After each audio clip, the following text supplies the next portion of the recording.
I want every single person in the XRP family, the XRP army, to know that XRP is the North Star for Ripple. It's our purpose.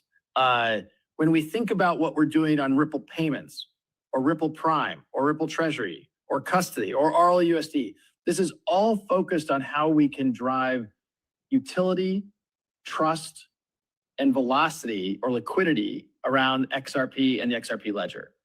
So, things like Ripple payments on the DEX with permissioned domains, Ripple Prime using XRP for collateral and lending, Ripple Treasury we kind of talked about, doing enabled payments around XRP and RLUSD within Treasury management.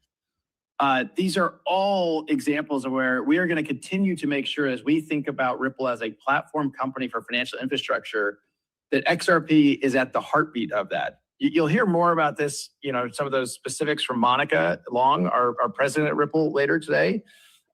This morning you may have seen we announced Aviva Investors, one of the largest asset management firms in the world, tokenizing on the XRP ledger. So we're going to continue to focus on that institutional opportunity. Ripple has decided to partner when it comes to partner or invest or support companies going after the consumer opportunity. But hopefully it gives a sense of kind of where we are with that. Good morning, everybody. Hello, and welcome back to another episode of your favorite crypto news related channel. And today is going to be an exciting episode as we have XRP Community Day taking place on Twitter with Brad Garlinghouse doing a live speaking event this morning. We're going to be showing you guys some of the highlights from that event and what we learned about Ripple's vision for XRP. We're also going to be breaking down some updates in regards to the White House passing the Clarity Act, with March 1st being the new date that the White House has established as the goal to get the Clarity Act passed and signed on President Trump's desk.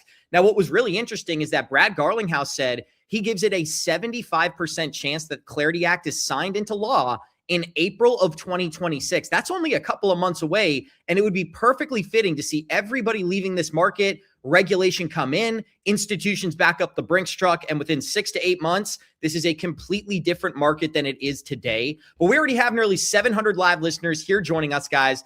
If you're excited, you're enjoying this content, smash that like button, subscribe to the channel, and of course, throw some of your thoughts in the live chat as well. But we're going to get today's episode kicked off with a brand new update out of the Clarity Act. Just yesterday, House Democrats, House Republicans came together to discuss how can we get the Clarity Act signed into law in the United States. Well, this is Representative French Hill, chairman of the Senate Banking Committee, who said we are pleased to spend over 3 years working on market structure, and our bipartisan language in the House is a good place to land. Well, what is really interesting about this is that earlier this morning, we got a brand new update, and I'm going to show you guys this live right here, from Patrick Witt, the executive director of the White House Crypto Council. And this is the man who was responsible for leading the White House meetings that we've been reporting on.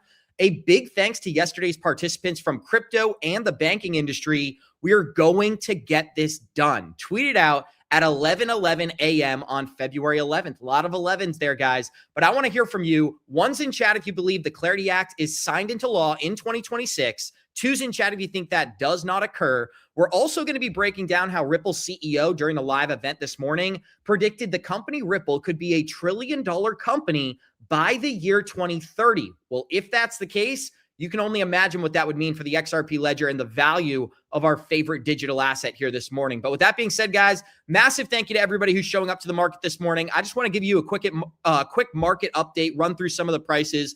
Bitcoin trading at about $66,000, down 10% on the 7-day, up about 1% on the hour. Ethereum is below $2,000, trading at $1,900, down 10% on the 7-day as well. XRP is trading at $1.34, down about 12% on the 7-day. You also have Solana at $78, Dogecoin at 9 cents, Cardano at 25 cents, and let's scroll down to Chainlink, trading at about $8.30 this morning. And there's a lot of people out there who own HBAR as well. This is another project where fundamentally nothing has changed with HBAR. I really believe in everything that's being created here. This is an asset that's getting dragged down with the rest of the market.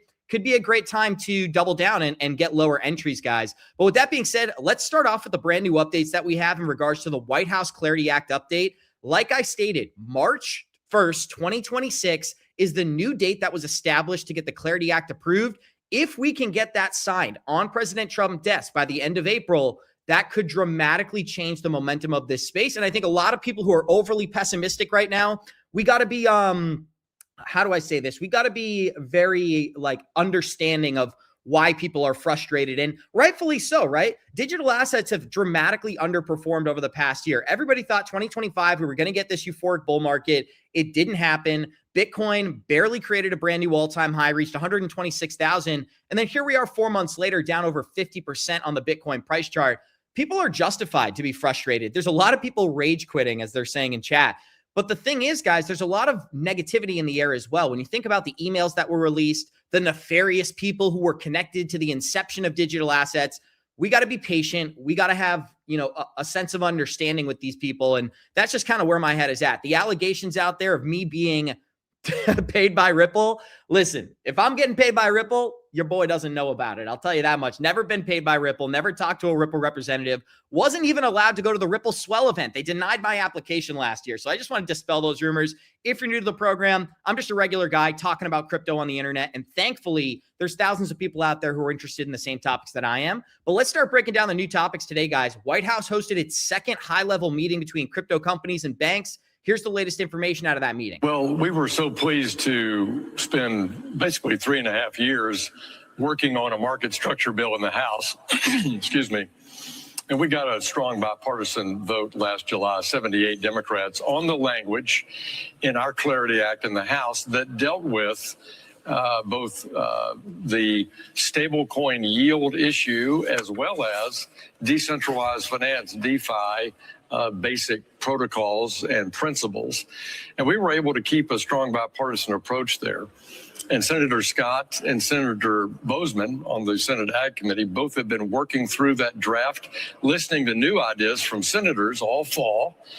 And I'm glad to see that the White House is involved now. I think it's very important that David Sachs and his team at the White House engage with senators to see if they can broker some arrangement in the Senate. But I'll conclude by simply saying we did that in the House, and therefore our language, our bipartisan language in the House on both the stablecoin issue and on DeFi protocols, I think is a place to land in the Senate. We've demonstrated bipartisan support. So, Johnny, we're going over the Clarity Act update that we got just yesterday, and I think this is big news for everybody out there. I know you had seen the video that we talked about last night. March 1st, 2026 is the new goal for these two parties to have clear guidance on the Clarity Act. But we already have 1,000 people here. If you're enjoying this content, smash that like button, leave some of your thoughts in chat. And Johnny, first of all, before I dive into the content, how are you feeling, my friend? Thanks for being here. Abs, another busy day, another dollar. Everybody's good. Good morning to all the crypto maniacs out there. Love and appreciate them. Great to be back. Good to see you too. And hanging in there, Abs. It's just amazing how we see things, just this market and everything's just ebbing and flowing. Oh, yep, I hear you. Oh, sorry, my computer just shut down. I thought the screen. Sorry about that. It's just crazy how we're seeing things ebbing and flowing. And one day it was like, oh, it's panic. The market's going. XRP is down to $1.10, and here we are. Everything's back up, and now it's exciting again. So just the reality is, what I would tell everybody, Apps? It's going to be a bumpy ride. Have that seatbelt and put it on, my friend. It's going to be a bumpy ride. These guys don't even know what the hell they're doing. But it does seem like finally Trump's putting enough pressure in the right places to be like, guys, look, you got to get together. He knows. He knows that the midterms are going to be tough. Sitting presidents typically always lose the midterm elections. It's almost a statistical fact, like 80% chance. So he's probably figuring, you know what? You guys got to make this happen. And I think there's going to be, and what I really like about it is, we're hearing a lot that the banks are totally against the yield. And now I'm hearing, oh, maybe they're okay to do something there. And if they do, that would be actually amazing because that has been the number one showstopper. That's what's holding this whole thing up. But if they have a solution to that, that would be fantastic. That would be amazing. And by the way, I just want to say thank you. CAA, you look good too. Even though I can't see it. Shout out to Johnny Krypto, guys. And Johnny, this is the big news that we got out of Patrick Witt this morning. A big thanks to yesterday's participants from the crypto and banking industries. We are going to get this done. And I do want to remind our listeners, we started off today's episode with a brand new clip out of Brad Garlinghouse from the XRP Community Day. I'm going to play this one more time where Brad stated at Ripple, XRP is the North Star. Here it is. I want every single person in the XRP family, the XRP army, to know that XRP is the North Star for Ripple. It's our purpose. When we think about what we're doing on Ripple payments or Ripple Prime or Ripple Treasury or custody or RLUSD, this is all focused on how we can drive utility, trust, and velocity or liquidity around XRP and the XRP ledger. So, things like Ripple payments on the DEX with permissioned domains, Ripple Prime using XRP for collateral and lending, Ripple Treasury we kind of talked about, doing enabled payments around XRP and RLUSD within Treasury management. These are all examples of where we are going to continue to make sure, as we think about Ripple as a platform company for financial infrastructure, that XRP is at the heartbeat of that. So long story short, Johnny, all Ripple's doing is really developing business models that use the XRP ledger to facilitate a lot of these use cases. And that's where I think the XRP community has to be okay with Ripple's business model of being able to sell XRP to go out and acquire companies and then bring those real world businesses onto the ledger. In the long run, it's like going to the gym, working out, and you got to have a little bit of pain for a little bit of gain. Ripple's got to be able to sell some of the XRP on their balance sheet in order to generate an income, in order to purchase these real world companies. G Treasury, Hidden Road, Rail. We're touching every facet of the economy right now with blockchain products. And when you think about the big news that happened yesterday, guys, we got huge news out of the White House on the Clarity Act, where the White House urged both sides to reach a deal by March 1st, 2026. Well, Brad Garlinghouse, during his interview this morning, said he would give a 75% chance that the Clarity Act is signed into law in April during the Trump admin. That could be a huge game changer for crypto in general. What are your thoughts, John? Well, first of all, before I get to that, part of, I think, the biggest problem that's been this whole narrative of does Ripple even care about XRP anymore? I'm going to put a little blame here on Brad. I love Brad. And this was the first time that Brad finally is starting to realize, and actually, I think we talked about this a couple nights ago. Like, Brad has not done a good job. He says, hey, listen, everything we do is for XRP. But he doesn't talk about the different things and how they actually physically are going to help improve XRP until just now. And maybe he said that in the past, but to me, that's what Brad, as a CEO, has to do a better job of if he wants to keep the XRP community excited, keep them connected, engaged, help them understand how all these different things where people look and go, well, that's not going to help XRP. His job as a CEO is to help people understand that connection so that people can go, oh, now I see what you're doing. And now, even though you're not doing anything with XRP here, it's going to actually help XRP because of XYZ. Like I said, he literally just explained two or three examples there of how what they do here helps there. And he needs to do a better job of that going forward for that piece of it. So to me, again, someone says, Johnny, help us understand. I'm trying to help you understand that anytime they use the train tracks, all right, and I'm calling the train tracks the XRP ledger, that's always going to burn a little XRP. So that's always going to, help it. And then anytime when you're working with companies and you can get in the door and talk about one product, apps, it's pretty easy when you're in the door. I mean, you and I lived this example live a few weeks ago. When you're in the door, you could, for one thing, it's easy to shift the narrative and say, oh, by the way, yeah, I know you wanted to talk about our stablecoin, but let me also show you this other thing, this other shiny object here called XRP and the XRP ledger and how it can help you here. Boom, boom, boom, boom, boom. So that is the game, guys. That's what's happening there. Now, in terms of the Clarity Act, no doubt about it that Trump's putting pressure on both sides. He has to get them to come to the table because Trump has promised the world that he will make the USA and America the number one crypto capital of the world. Well, guess what, Abs? There is zero, let me say it again, there is zero chance that America becomes the crypto capital of the world, okay, if we don't have a Clarity Act. There's no freaking way. Crypto will never be able to flourish, to develop, to get to innovate, to be able to get the investable money. To make things happen, in case you guys don't know, maybe you don't know this, right? Not you, I know you know. But for our people who said, Johnny, help me understand. Technology doesn't progress if there isn't money behind it. You need money to pay for equipment, to pay for people, to pay for software, to pay to do things. And so it doesn't happen if there isn't money behind it. Well, guess what? The money doesn't come in if we don't get the Clarity Act. And Trump knows that. And that's why he's pushing hard for it. And I do believe, I was never this believer that if we didn't get it in February, we weren't going to get it to 2029. I always thought it will still come this year. And I think he knows the timing is getting tight. He's got to get something done in the next month or 2 months. And I think we will see it get passed. And it is reassuring that Patrick Witt came out after that meeting and said, we are going to get this done. But I do want to give a big thank you to Psychosmos out there, who stated GEC is the best. Eclipse season is the next 3 weeks. Expect something crazy. Last Eclipse season, Charlie passed away. Stay safe. Much love, guys. Shout out to Matt from Psychosmos with a $5.89 donation. We love and appreciate you, my man. And thank you for being here. Brent says with the $5 dono, I know people are upset about the price being down, but man, it is nice to add an amazing asset on sale. Load up XRP family. Now, I can only tell you what I've been doing, guys, and I've been doing the same thing, taking advantage of the dip, dollar cost averaging into the projects that I understand. Me and my friends were talking in a group chat a couple of days ago, and we were like, can you imagine if somebody told you were going to be able to buy $65,000 Bitcoin just back last September when it was trading above 120? That's the opportunity we're being given today. Same thing with XRP. Last July, XRP was $3.60. That's just 8 months ago at this point. Now it's trading below $1.50. If you believe in this asset class, if you think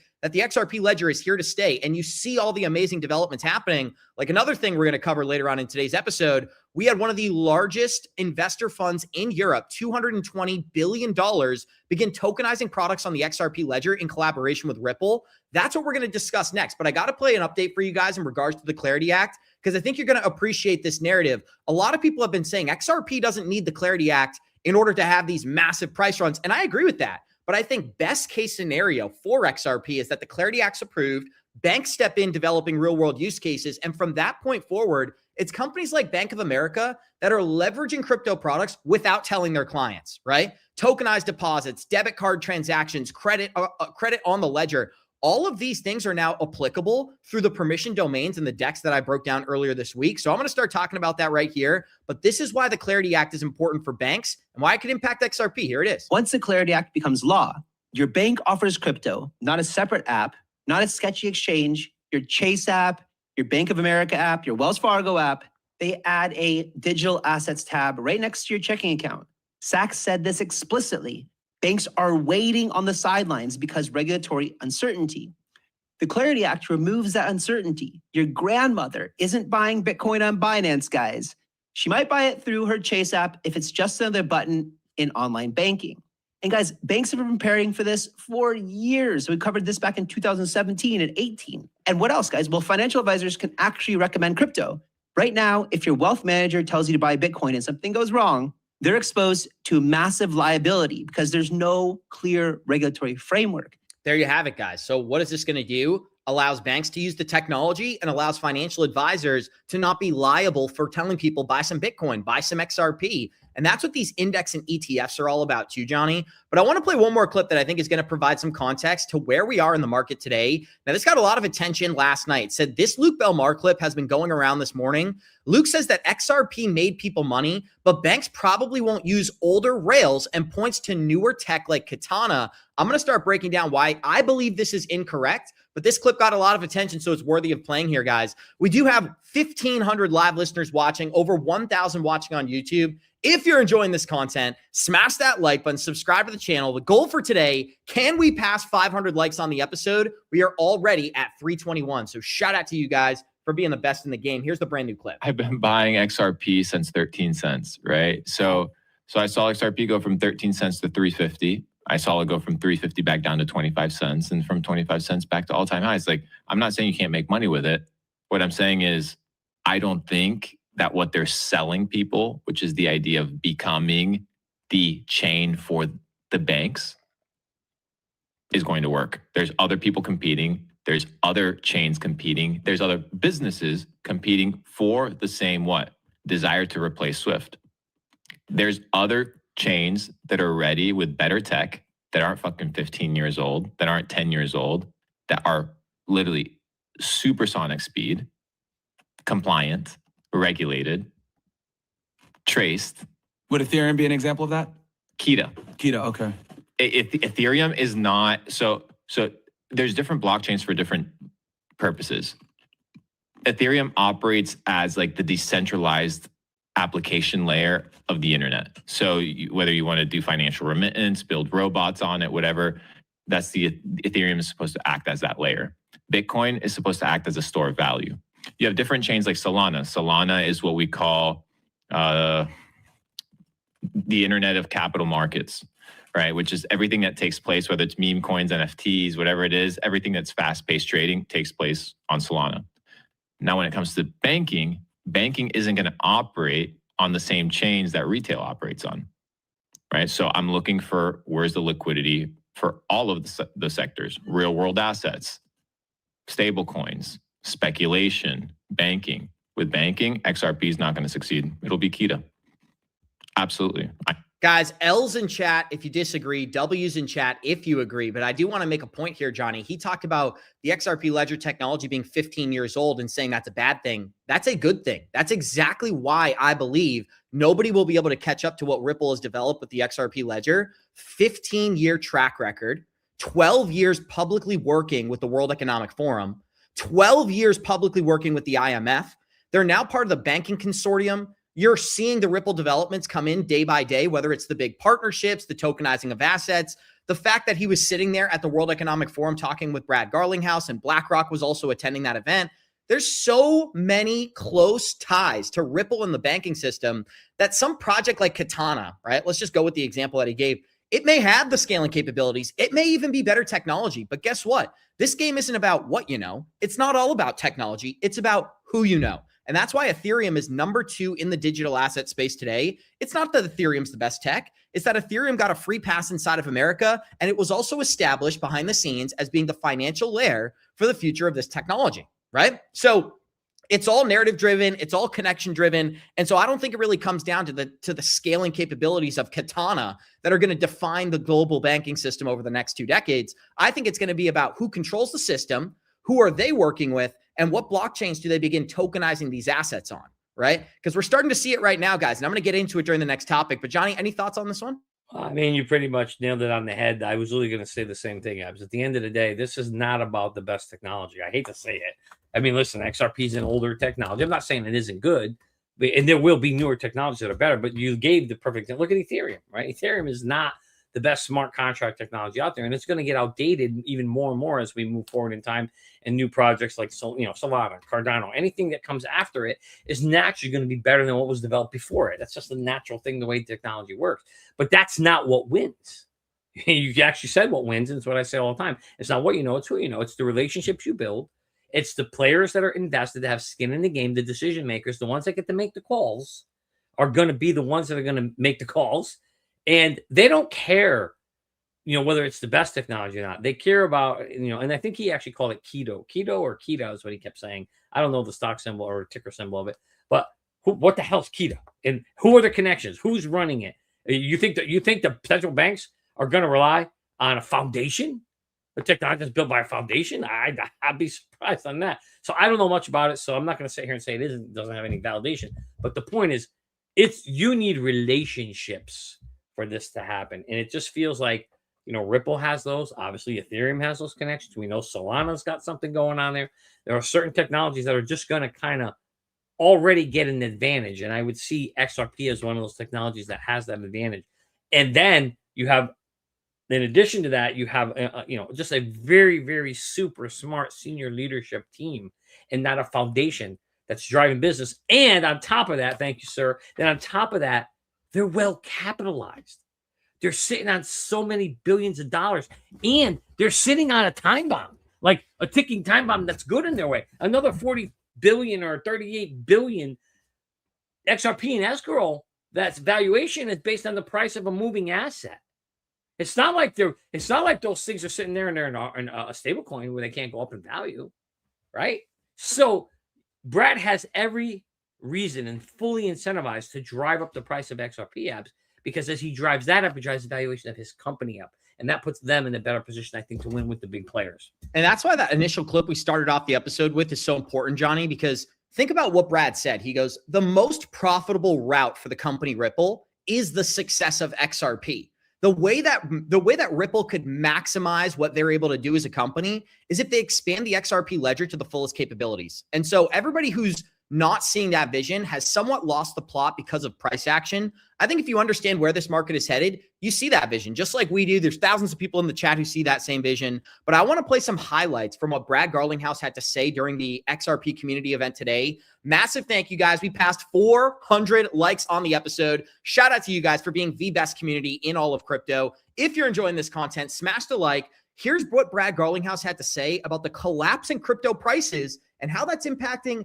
his perception of the crypto market. Here it is. Ask you about what happened in the global markets last week. What do you make of this drawdown, and how does it compare to the past cycles?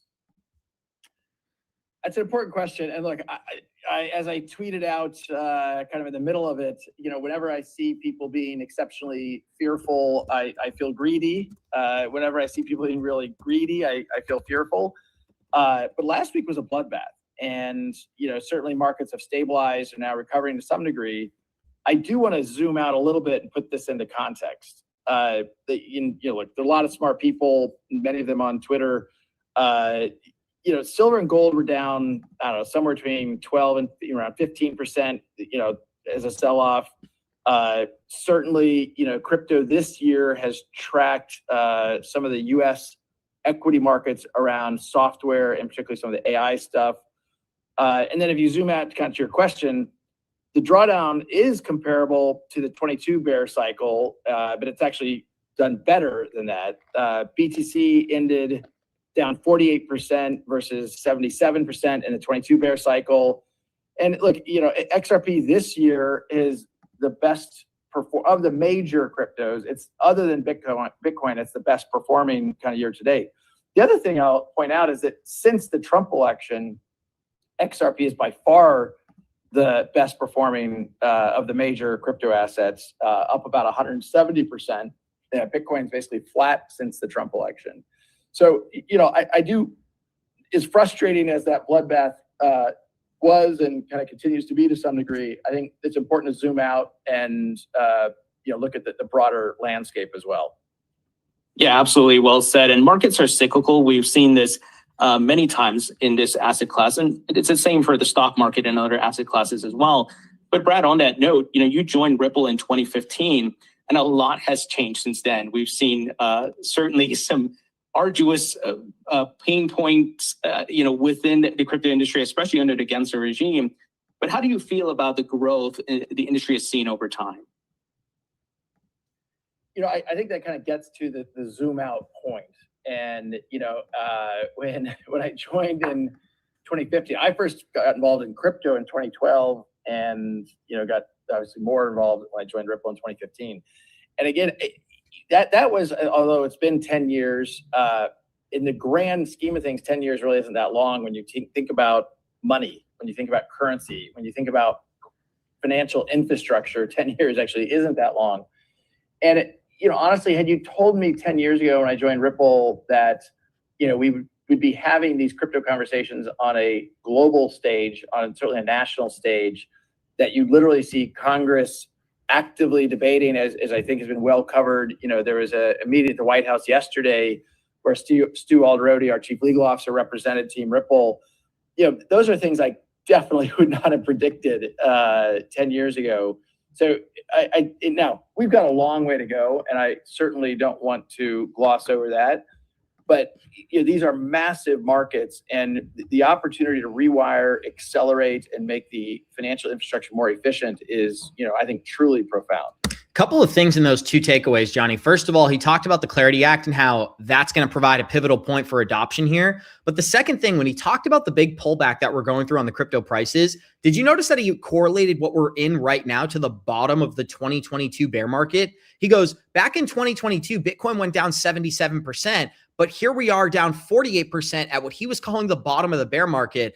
I'm not necessarily sure I agree. Now, here's why I may disagree, Johnny. Is because I know that this market is totally driven by Bitcoin right now. If Bitcoin falls below that $60,000 mark, which we all know, we're one headline, we're one liquidity crisis away from Bitcoin dipping below those levels. If that happens, altcoins are going to get hammered, and that will mark the market bottom. But again, a lot of people call me perma bull, abs, all this other stuff. And a lot of that's justified, right? I'm always open to the criticism. One criticism I'm not open to, they were saying, Johnny, prior to the stream, somebody was saying I'm paid by Ripple. And I said, if I'm paid by Ripple, listen, I don't even know about it, right? So they're sending those checks to the wrong place, my friend. But the truth is, and what I'm getting at on a serious note is that for the time being, Ripple can have all these positive developments in regards to XRP, and it's not going to impact the XRP price chart unless Bitcoin is continuing to perform well. So that would be my major takeaway, guys. When you think about the developments versus how the market is actually driven, we know headlines don't move crypto prices. We've seen that 1,000 times over, right? But what we do know for sure is that given enough time, given enough speculative risk here, we're going to see these asset prices continue to rise. That's what we're betting on. But I want to hear from you guys. We did just pass the 30-minute mark. If you're enjoying this content, smash the like. We are listening to Brad Garlinghouse interview live from this morning for XRP Community Day. And he says some great things in here, including that he believes Ripple could reach a $1 trillion valuation by the year 2030. We'll get to that. Here's the clip. And speaking of infrastructure, Ripple has made several major acquisitions over the past 2 years. What's the strategy for 2026? Is it integration of those respective acquisitions, additional acquisitions, or both? Look, I'm super proud of the kind of playing offense last year. And again, you got to remember that for at least 3.5, 4 years, Ripple was playing defense. And just recently, we've been able to kind of shift that into playing offense again, and that has felt great. I feel like we lost some time, which is frustrating, but we're going to work very hard in 2026 to make up that time. I think both of the big acquisitions we made, one in Hidden Road, which is now called Ripple Prime, and two, G Treasury, which we now call Ripple Treasury, are really demonstrative of, I think, too many in the crypto landscape are focused inside the echo chamber. And we were very focused on going outside of the echo chamber. In bringing traditional finance to crypto. So, I'll use G Treasury as an example. Now Ripple Treasury, but G Treasury was already, they have over 1,000 corporate clients where they really are the CFO dashboard, managing liquidity, deposits, currencies, and they had 0% penetration of either digital assets or stablecoin. So the 13 or 14 trillion dollars that they orchestrated around payments, of which, not a huge percentage, but a material percentage was cross-border, that's just all ripe opportunity. They prior to acquisition had visibility into lots of deposits that are effectively dormant and not really being optimized around yield. Well, now we can help them with that using RLUSD and bringing more liquidity on the XRP ledger. So, now, the last part of your question, you're right. This year is much more about integration. We have two amazing leaders who came on board and joined my team, who now are, kind of figuring out how to make sure to integrate some of those things we're just talking about. But I could not really be much more pleased. I don't mind sharing. I'm here in New York, and we had a team offsite yesterday, kind of talking through some of these things as we thought about our 2026 strategy. So it's definitely going to be a year of more integration. I don't think you should expect any other big acquisitions, but you never know. The second half of the year, we'll start maybe looking to be more acquisitive again. And Brad, with the integration on that topic, and even the larger theme of adoption of blockchain technology by TradFi and crypto-focused companies such as Ripple acquiring TradFi companies, right? It's kind of happening on both sides. Do you see over time that it won't necessarily be the crypto market and the TradFi market, that you have this convergence and it's just going to be the market because they're all going to be running on blockchain rails? Tony, so first of all, I think this is an incredibly important question. And I'm going to make fun of my age a little bit here. I've been around the technology landscape for a long time. I moved to Silicon Valley in 1997 in the earliest days of the internet. And in those early days of the internet, we would call things an internet company. And, Amazon was an internet company. Yahoo was an internet company. And it's like, no. Actually, Amazon's just a commerce company. Yahoo is just a media company. And over time, we realized the internet is going to be pervasive in every company. And we're not going to have just internet companies. We're going to have companies that integrate these technologies. I believe the exact same thing is true around crypto and blockchain. And even when I talk about Ripple, you'll rarely hear me refer to Ripple as a crypto or blockchain company. Instead, I think about it as we're an infrastructure company, almost a platform company around financial services. It happens to be we leverage crypto and blockchain to deliver those solutions better, cheaper, faster, stronger.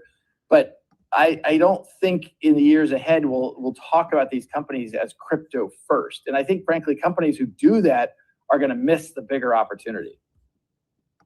Yeah, absolutely. So how is Ripple approaching institutions when it comes to utilizing the XRP ledger and even the XRP token? And I'll reference, some recent adoption news like the Billiton Diamond tokenization with Control Alt, if I'm not mistaken.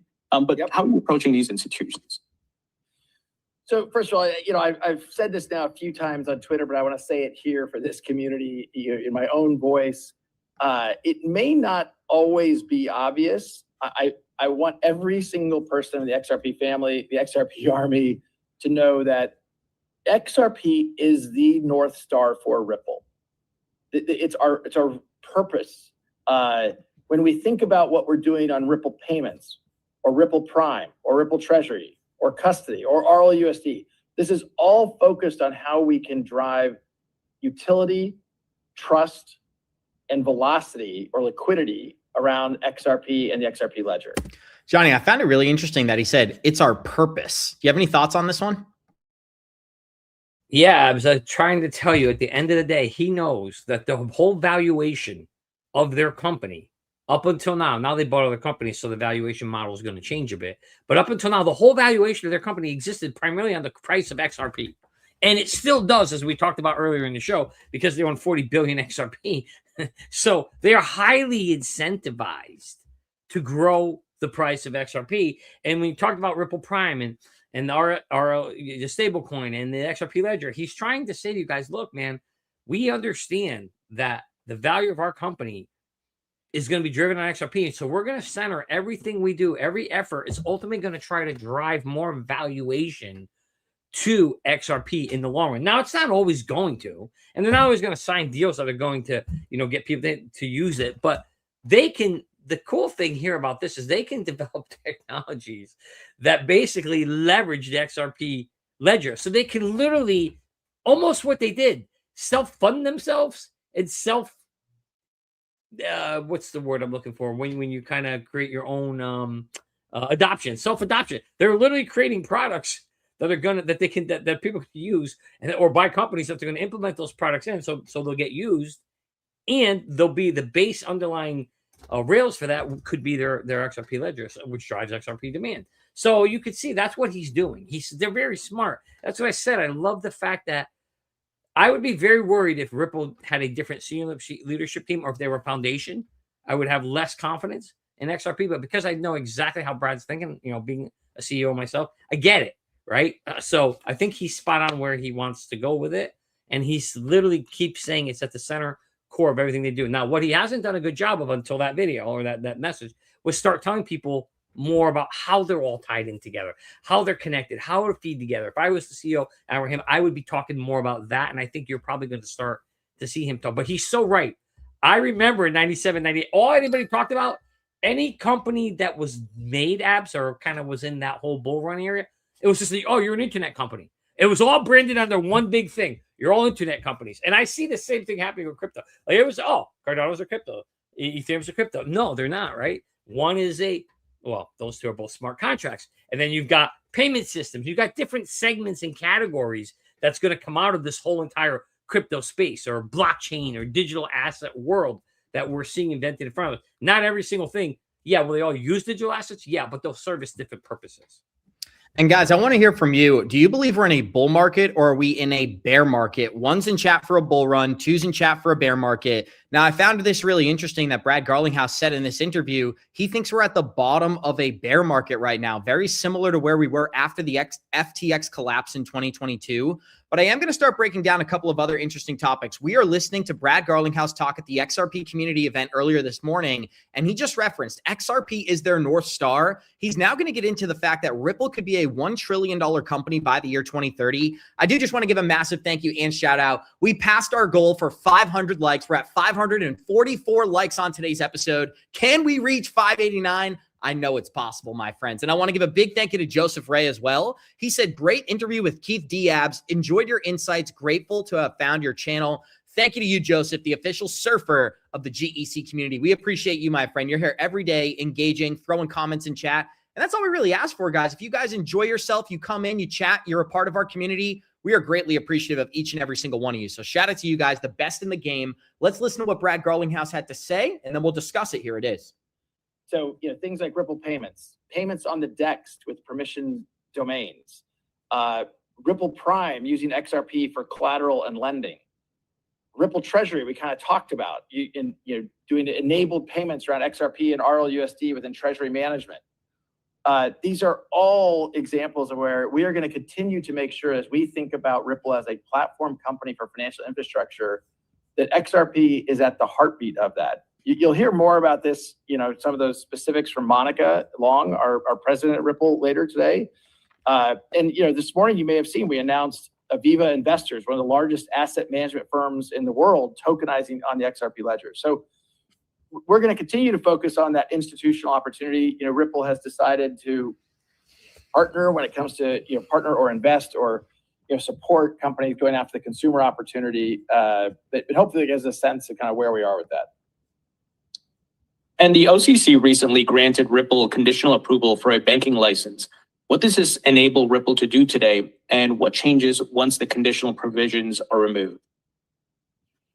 So, I think I will leave aside the longer term, big picture opportunity, what we could do. The charter today, this really allows stability around RLUSD. Many people know that we originally set up and launched RLUSD under the New York DFS kind of trust license, Department of Financial Services in New York, which we felt like at the time was the gold standard. We now have both of these, and it's really, we want to be the most regulated, compliant, because we're focused on institutional flows. Like, that is the priority. Now, the specifics around the OCC charter, it allows kind of better bankruptcy protections for reserve assets. It makes it very clear that RLUSD is a leader under the Genius Act framework, but it really secures and kind of cements our leading position, and we've seen that recognized by analysts and reporters alike. But we really are the first stablecoin issuer to have oversight as a trust company at both the state and federal levels, and we think that dual layer is the gold standard. So that's why that's important. Now, there's been a lot of speculation about what we could do in the future. There's been some commentary about a Fed master account, which we do think is compelling. And there's things we may do in the future that I'm not going to go into today. But suffice it to say, you asked earlier that if you told me 10 years ago we would have even conditional approval from the OCC or kind of even engagement with the OCC, like that is massive progress relative to where we started this journey. Yeah, absolutely. I sometimes have to pinch myself to when I see these news items and the crypto industry are integrating into the TradFi world and these licenses and all these things being provided. It's pretty amazing, but shows the potential of this technology, and we still have ways to go. Well, you've been a good person to, as I said in my introduction, which I guess was the the audio wasn't working so well, but you've been along this journey for a long time as well and kind of seen a lot of it firsthand. So we have appreciated that, and I know a lot of people in the community appreciate that. So thank you. Yeah, Mike. Brad Garlinghouse thanking Tony Edward was not on my bingo card for 2026, guys. Got to admit, but we did just pass 580 likes. If you enjoyed this content, smash that like button. What we're doing here, we are playing the full interview from Brad Garlinghouse this morning. There were other representatives like Monica Long who attended, but I wanted to make sure our community understood everything that was said and kind of what Brad's vision is. Take it with a grain of salt. One of the things that I will say as well is this is like listening to the CEO of Apple tell you how great Apple products are, right? So again, we're listening to the CEO of Ripple talk about how great Ripple and the XRP ledger are. And a lot of us agree with what he's saying, but it's very important to remember Brad has an incentive to talk positively about these things. And I think a lot of that is happening this morning, but let's finish the clip and then we'll wrap it up. Pleasure. And a two-part question here. How is Ripple planning to support the XRP ecosystem with users, developers, and builders? And what are your favorite qualities of the XRP community? Look, I will start by just being a very genuine. I freaking love this community. I love this army, and I feel like we're a community when we need to be a community. When we're an army, we need to be an army based upon kind of everybody who's attacking us. But the fact that this group has stayed with us through thick and thin, and honestly dug into the data and kind of do your own research, dug into where XRP is well positioned and where it makes sense to use something else, or it does make sense to use XRP. And there's a lot to love about the underlying technology, and I could not be more proud to call myself a member of the XRP family. I'm really in awe of the community and the kind of passion, the resilience is just awesome. And again, I kind of lurk on Twitter sometimes, as you guys know, and seeing people kind of correct, and even honestly also appropriately just ignoring some people, because it's like some people they're spreading they're just intentionally spreading misinformation. I'm just like, whatever, I'm gonna ignore this person. Okay, but one of the things I'm probably most excited about, which is I think an important part of your question here, I think this year, getting more activity and momentum around the lending protocol and other protocols that's just moving further. It's a priority for me. It's a priority for Ripple. But yield generation, and whether it's Ripple supporting partners like Flare, Morpho, there's coming Uphold, Doppler, Axelar, but all of these companies are doing things around yield generation on the XRP ledger, and I think it's critically important to make it more institutional, more friendly to the community. There are some L1s are kind of ahead of us in this, and I think 2026, seeing real progress on this is important. And I'll also just say, part of the reason I'm proud of this community and frankly proud of Ripple, when we focus on something, we are really freaking good. And this is definitely going to be a focus area in 2026. And you celebrated the launch of the XRP spot ETFs last year, a major on-ramp, and these have been created for other assets as well, but certainly XRP was one of the most anticipated. And where do you think the ETF market is going this year, and what does this signal about the regulated investment products? Look, I think this is a really important in terms of making all of crypto more institutional. And again, as you guys know, I believe in a multi-chain world. I'm not an XRP maxi. I think XRP is exceptionally good at some really big solution frameworks. But I'm proud of the fact that Bitcoin had a really successful and powerful ETF launch. Now, XRP was the fastest spot ETF to hit 1 billion in assets under management since ETH. In less than a month. Today, it stands at about 1.5 billion. Even last week, when there was kind of massive, carnage going on in the market, there was positive inflows of, I think $30 or $40 million, which is great. And like some of the big pivots that I wouldn't have expected. Vanguard, as one of the largest asset managers in the country, in the U.S., it had until recently, I think it was early December, had been very anti-crypto, and Vanguard finally is opening up access and retirement accounts, and it shows that public markets are keen to invest in crypto, and ultimately, these big players like Vanguard need to adopt what their customers want, and their customers, as demonstrated by the ETFs, not just of XRP but of Bitcoin as well. Customers want it, and they need to provide it, and that's important. So, Brad, you referenced Vanguard. It seems that institutions, they must have a crypto or blockchain strategy now. It would be kind of foolish to not have one. In the years before, they kind of ignored it, but it seems like everyone needs to have a strategy now. Yeah, I agree. Again, I'll say something I said earlier. I think we are still in early days, so I don't think we've seen massive adoption yet. We're kind of in an entrepreneurial journey. One of the things you kind of talk about is going from 0 to 1, and then 1 to 100, and then beyond. And I think 2025 we went from 0 to 1, and that's manifested by ETFs. It's manifested by, frankly, even the BlackRocks of the world. Larry Fink talking about the opportunity around tokenizing assets on blockchains is profound. It's still very early, but crypto isn't fringe anymore. It's being absorbed into capital markets, into treasury management, into prime brokerage.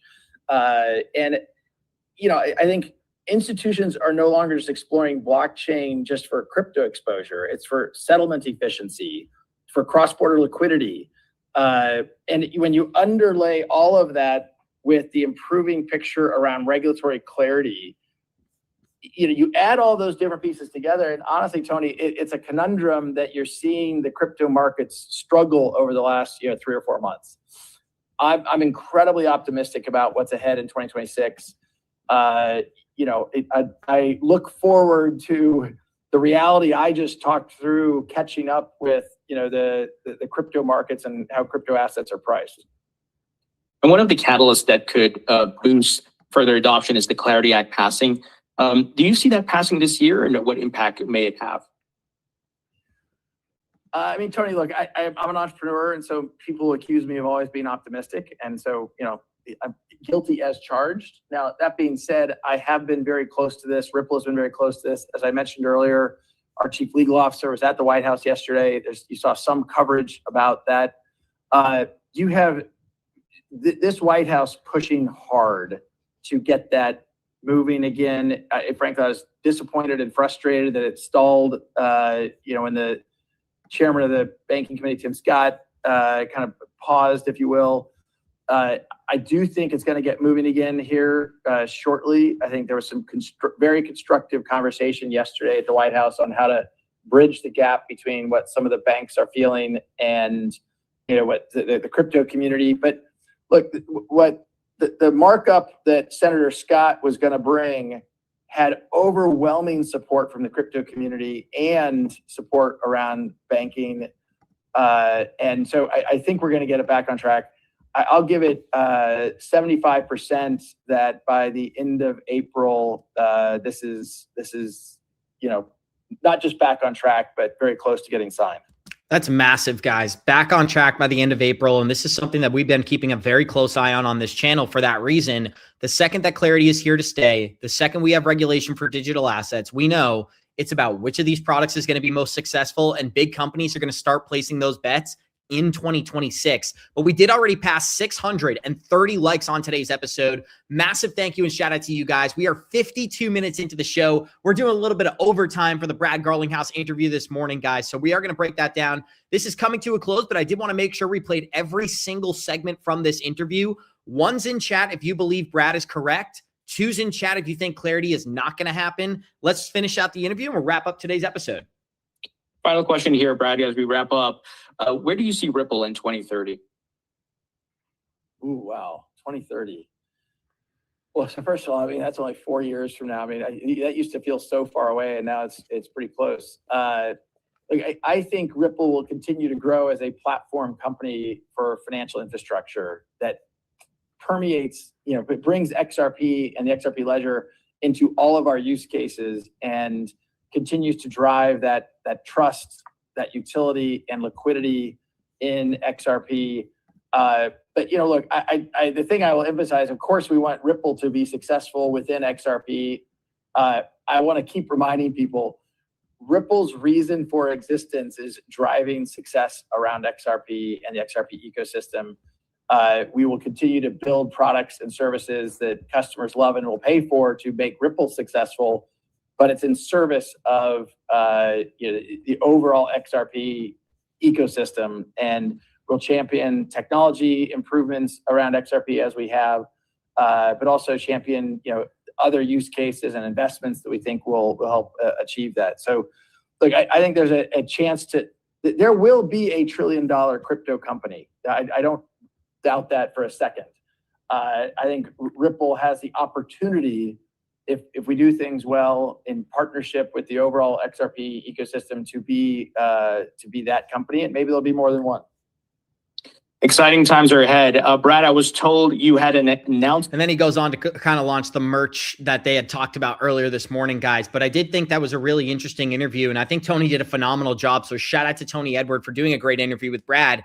The one thing I will say, Johnny, is, 2030 did used to feel so far away. But if Ripple's going to reach $1 trillion valuation in the next 4 years, XRP has to dramatically increase in value. I don't think there's another way around it. Now, maybe it could be an $8 value instead of a $100 value like many people are anticipating. But if you just think about how this company is being valued right now, it is $50 billion pre-IPO. It's a top 10 company globally at $50 billion.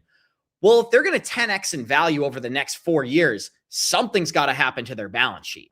And so my anticipation is if they're going to reach $1 trillion company, they're going to have a massive amount of that value coming from the XRP and other assets that are on their balance sheet. And you can say whatever you'd like about David Schwartz and his brilliance and all the technological development at Ripple. There ain't no way in heck they're sitting on $1 trillion worth of technology over there, right? So it has to be the infrastructure and it has to be their balance sheet kind of logically. But I want to hear from you guys. Do you believe Ripple will reach $1 trillion by the year 2030? Let me know in the chat. Johnny, any thoughts on that? Well, Abs, this is why I always say that you're probably one of the smartest, most intelligent 28-year-olds I've ever met. You're absolutely right. There is not a China. There is no way in the world, not even a chance, that they're getting to $1 trillion by 2030 without the price appreciation of XRP. Because if you think about it, $50 billion valuation today, that means you have to generate another $900 billion in valuation from businesses, right? Because here's what people gotta not get confused. There's Ripple, the company, and then there's XRP, the technology, right? And they're different. They're completely different. And we know the token XRP, right? It's worth, I don't know, 130 billion or whatever it is, somewhere around there, 100 billion. And then you've got the company being valuated at 50 billion. There's no way you're getting anywhere near a trillion without XRP being probably somewhere in the double digits, minimum double digits, to be able to make that happen. Now that's a whole story whether XRP could get there, and that's what their goal is, right? Their goal is to try and make it happen. But now what will happen? This is what will happen though, Abs. Between now and 2029 or 2030, I should do the Trump hands. I'm going to start doing the Trump hands. I'm going to do that. So by now in 2030, what's going to happen is we are going to get some kind of speculative bull run. There's no doubt about it. Once we get the Clarity Act, I think that's going to unlock and trigger a speculative bull run at some point. At that point in time, I would expect if Ripple wanted to extract maximum value, maybe they would do an IPO. Okay. And if they do an IPO, then they'll be tradable on the public market. And as money comes into the space, you may see that thing get driven up just purely on speculation apps. 4 or 5x. Maybe it gets to 250 billion, 300 billion. I don't think it'll get to $1 trillion, but I think there's the ability to kind of see the valuation of the company itself grow that way. But I couldn't agree with you more. That's why I call you the smartest 28-year-old in the world, that it really is going to have to be a combination of Ripple, the company themselves, generating income, building businesses, or buying businesses that add value, that can generate profits, that could drive up the valuation of their stock price. And then also the underlying value. This is where they have like a superpower. They have the ability that almost like any other company that I wasn't dozing off, by the way. I'm working on the clock still. I sent a couple text messages for work. So anyway, point being is there is something where they have a little different, unique advantage of not only could they grow as a company, but then they got this other little kind of X factor here. Funny that, no pun intended there. This little X factor that also another thing that drives the valuation of the company is this little tiny thing called XRP. And so they've got two levers, right, to grow it to get to $1 trillion. And I think the better chance, or probably the only chance to get to $1 trillion, is that XRP pot has to grow very, very big, like you just said. And I think it's got to be a double-digit XRP to even give it a chance by 2030.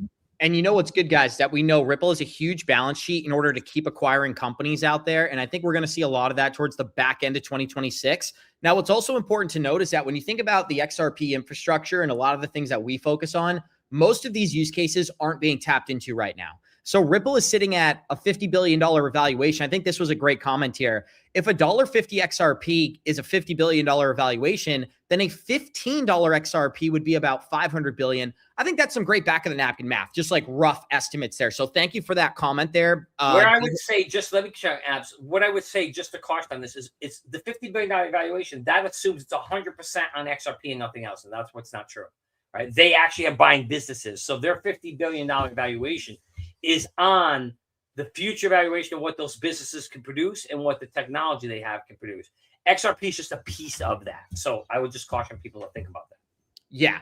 And maybe it needs to be explained. I don't think this person is saying that the company, let me mute you for the echo.